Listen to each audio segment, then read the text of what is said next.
What's going on, everybody? Halo Drama here again with another video, but definitely something different today that I thought would be a fun idea.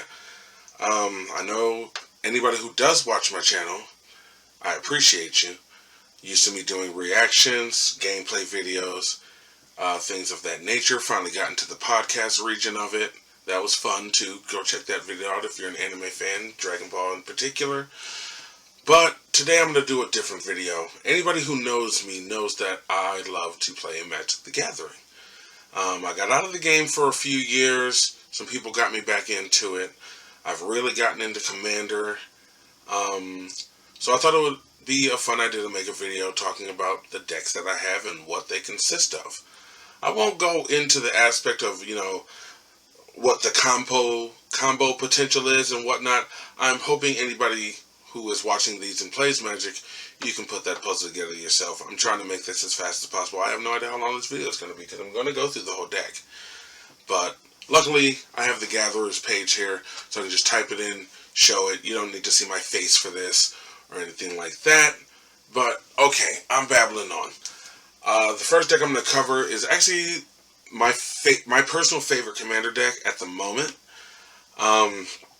Obviously, it's Mono Blue, Kami of the Crescent Moon. Costs 2 blue, legendary creature spirit, 1/3. At the beginning of each player's draw step, that player draws an additional card.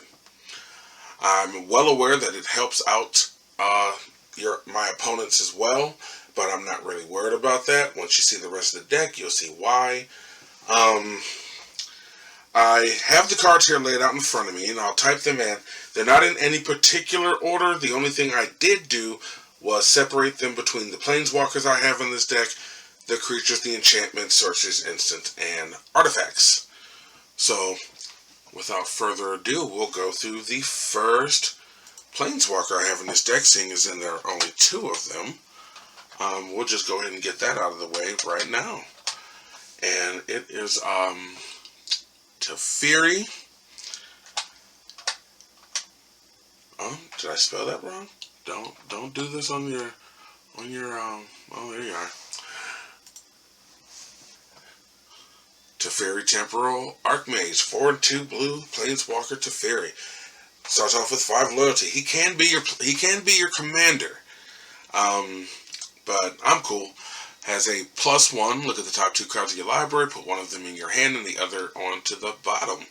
Not bad. I've used that multiple times. This is the one I use the most, though. -1. Untap up to 4 target permanents. That's amazing for tapping your mana rocks, tapping a couple of lands to get some mana in your mana pool, then -1 untap them. You can double that. Possibly even more if you have more mana left open, -10, which I never really get to because I'm not really trying to get to this. I mostly use the -1 ability, but you get an emblem with, you may activate loyalty abilities of Plainswalkers you control on any player's turn anytime you can cast an instant, which, don't get me wrong, sounds amazing, but I'm not really running Super Friends, because if I was, this would definitely be part of it. But, yeah, love that card. And the other Plainswalker that is in this deck is Tamiyo the Moon Sage. Love Tamiyo. Oops, slipped on the mouse there. 3/2 blue, legendary Plainswalker Tamiyo. Starts off with 4 loyalty. Has a +1 tap target permanent. It doesn't untap during its controller's untap step. I've done that to people's mana rocks. It's irritated the shit out of them, but that's the name of the game. -2, has a -2, draw a card for each tapped creature target player controls.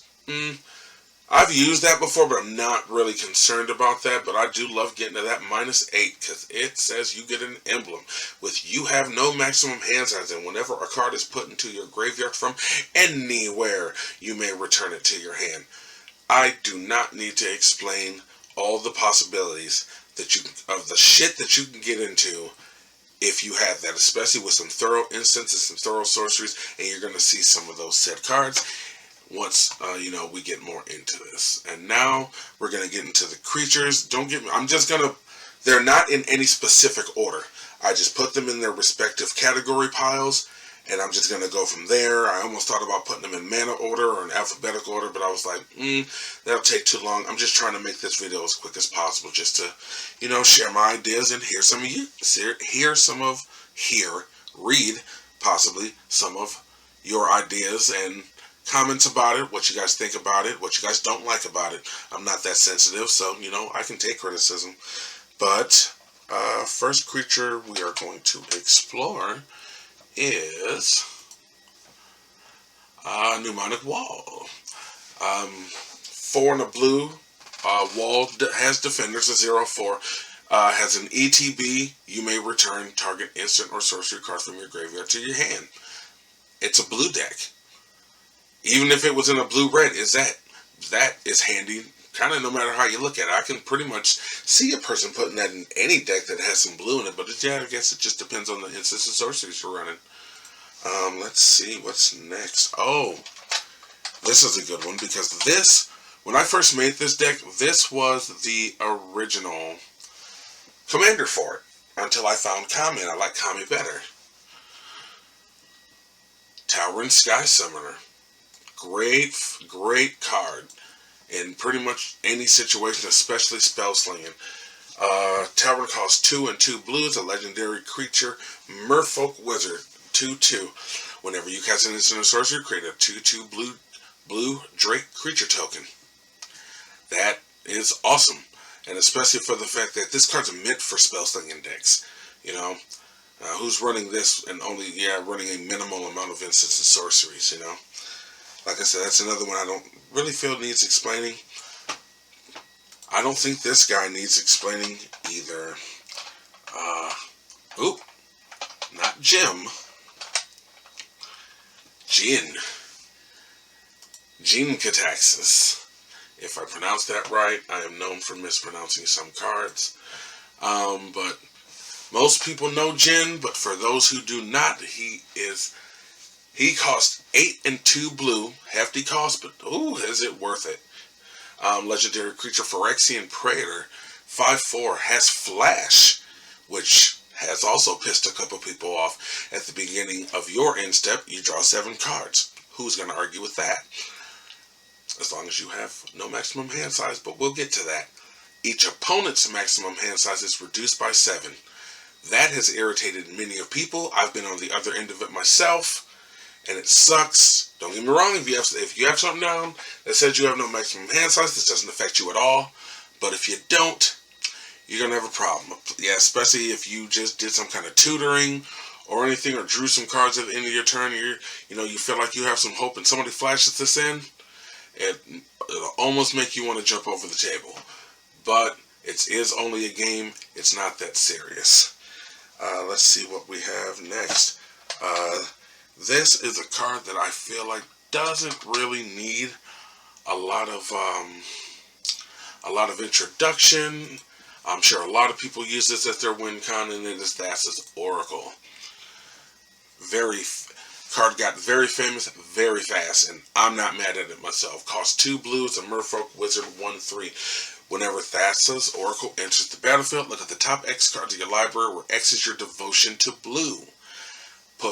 Put up to 1 of them on top of your library, and the rest and the rest on the bottom of your library in a random order. If X is greater than or equal to the number of cards in your library, you win the game. There are many combos. Excuse me, took a drink. There are many combos that go with this deck. I wouldn't say it's endless, because it's not endless, an endless amount of combos, but there are a lot. And as I go through these creatures, as I go through some of these cards, you're going to see some of those that go with this card. Just make sure you remember that this card exists in the deck. And what do we have next? A card that I'm almost surprised it's as cheap as it is, as far as purchasing it, but an amazing card that I've abused hardcore. Omnispell Adept. Costs 4 and a blue as a human wizard, 3/4. You can pay 2 in the blue and tap it. You may cast an instant or sorcery spell from your hand without paying its mana cost. Another card that speaks for itself as far as the massive amount of possibilities of cards that you can get off with this. And again, as I go, once I get to the instants and sorceries, you're going to see a lot of those cards that just make it ridiculous. That you pay 3 to cast some of these cards. And I've done it with damn near every one of these other cards that I'm going to get to, but we'll get to that in a second. We'll get to that soon enough. Next creature we have up. Another creature that I don't really think needs much of an introduction because a lot of people know this creature.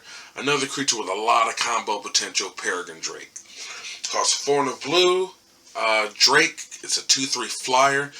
When PD enters, I just gave him a nickname. If that's been said before, then whatever. I've never heard it.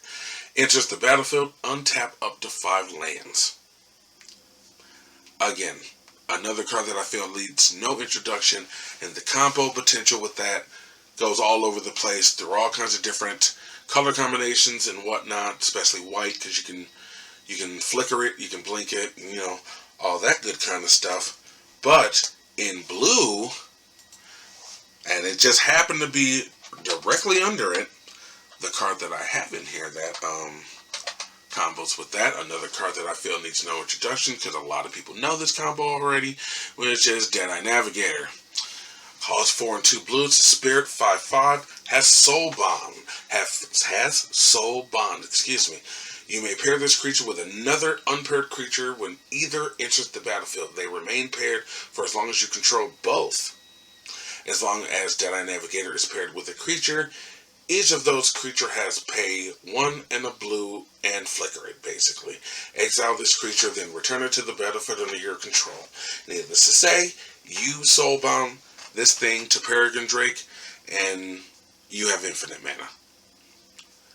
And then pretty much just do what the hell you want. Not to mention, if you activate that to get that infinite mana, you're more than likely about to win the game anyway. Or at least about to draw a shitload of cards so that you can find your combo potential to win the game. Next, let's see. We have... Don't misspell that word. Archaeomancer. 2 and 2 blue, human wizard. What's its power and toughness? It's a 1/2. Has an ETB. Return target instant sorcery card from your graveyard. Again, in a Spellslinger deck, very, very handy. In any color combination, as long as you're Spellslinging. And next, there aren't very many creatures in this deck. This deck's not really meant for attacking. It's more or less the deck is meant to stall the game out pretty much until I find what I want. Which does work a lot of the time. Sometimes it doesn't. You can't win them all. I wish there were a lot more Magic players that I know that realize that fact, and you're not going to win every game that you play. Another card that pretty much needs no introduction. Another card that's a lot of people's win cons, Laboratory Maniac. Costs 2 and a blue, is a 2/2 human wizard. If you would draw a card while your library has no cards in it, you win the game instead. Another card that a lot of different ways to combo off with them real fast. And yeah, like I said, it's just another one of those cards that speaks for itself, Next. Well, it's not the second to last creature, because there is one artifact creature in this deck, but it is the second to last blue creature.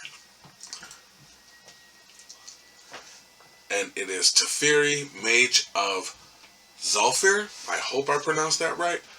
Costs 2 and 3 blue, is a legendary creature human wizard, so he could be your commander if you chose. 3/4, has flash. Each creature you own, I'm so sorry. Creature cards you own that aren't on the battlefield have flash. Nice. Not that there's a lot of creatures in this deck, so I'm not really worried about that ability. I love the second ability though. Each opponent can cast spells only anytime they could cast a sorcery. Oh, and there was a point that I meant to make at the beginning of this video, and this is one of the reasons that this card is in this deck. I hate counter spells. I'm sure anybody who's watching this who plays Magic, is like, oh, mono blue, he's drawing a bunch of cards, he's going to have a bunch of counters in the deck. No, on the contrary, I don't have a single counter in this deck because I hate counter spells. I hate counter spells with fucking passion. Don't get me wrong, hating them doesn't make them any less part of the game, so I do have to deal with them from time to time, actually damn near all the time, but this card would negate people's counter spells, because you can't counter shit. Well, don't get me wrong, if I cast an instant on you, only anytime you could cast a sorcery, you know what, you're fucked. Yeah, just chalk up the counter spells. That's basically exactly what that card's in there for. And the last blue creature that I have here, oh, where are you? There you are. Scourge Fleets. This card is awesome. High mana drop, but definitely worth it. 5 and 2 blue 6/6 Kraken. When Scourge of Fleets enters the battlefield, return each creature your opponents control with toughness X or less to its owner's hand, where X is the number of islands you control. Needless to say, it is a mono blue deck. I'm going to have a bunch of islands on the board. More than likely, going to bounce a lot of stuff. I love this because, yeah, it gets past Hexproof, gets past Shroud, gets past Indestructible. It's just putting it back in your hand. Any of those high drop creatures or high drop enchantments or anything. Oh, no, I don't know why I said enchantments. High drop creatures or precious things that you have on the board. You're just going to have to hold on to that. You're going to have to waste your mana to cast it again. That is legit the point. Alright, that was the last blue creature. Now, I'm going to go into the enchantments that I have in this deck.